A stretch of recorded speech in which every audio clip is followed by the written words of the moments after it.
جمعیت کے scout guide centre کو لے کر بی جے پی اور دیگر زعفرانی تنظیموں کی زہر افشانی۔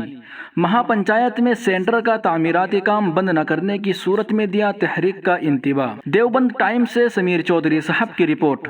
دیوبند کے گاؤں کیندکی میں جمعیت علماء ہند کی جانب سے جمعیت یوتھ کلب سینٹر یعنی اسکاؤٹ گائیڈ ٹریننگ سینٹر کے قیام کے حوالے سے ہندو تنظیموں کی جانب سے سیاست شروع ہو گئی ہے۔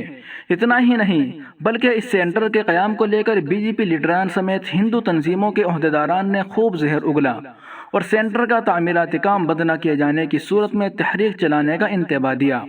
اس سلسلے میں اتوار کو گاؤں کیندکی میں واقع شیو مندر میں منعقد مہا پنچایت میں ایک کمیٹی تشکیل کی گئی اور اس بابت وزیر اعلیٰ سے ملاقات کا فیصلہ لیا گیا۔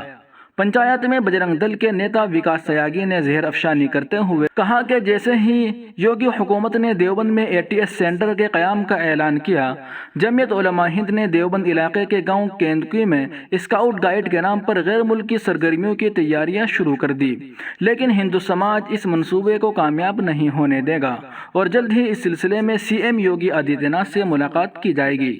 بی جے پی لیڈران اور سابق بلاک پرمکھ ٹھاکر انل سنگھ نے کہا کہ جمعیت علماء ہند کی طرف سے گاؤں کیندکی میں اسکاؤٹ گائیڈ ٹریننگ سینٹر کے نام سے سینکڑوں بیگھہ زمین کی خریداری مشکوک سرگرمیوں کی نشاندہی کرتی ہے۔ بی جے پی کے ضلع سیکریٹری پنکج تیاگی نے کہا کہ بی جے پی کے راج میں جمعیت کے منصوبوں کو کامیاب نہیں ہونے دیا جائے گا۔ جلد ہی گاؤں گاؤں میں مہا پنچایت کا انعقاد کر کے اس کی مخالفت کی جائے گی۔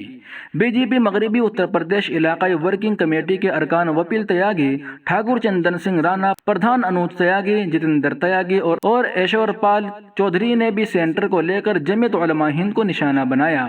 اس موقع پر دیو شرما، برجیش تیاگی، امیت تیاگی، اکشے دھیمان، ڈاکٹر امیت چودھری، ابھینو کوشک، انکت تیاگی، شبھم کمار، مونکت پنڈیر، پردھان انل کمار، راجندر چودھری وغیرہ موجود تھے۔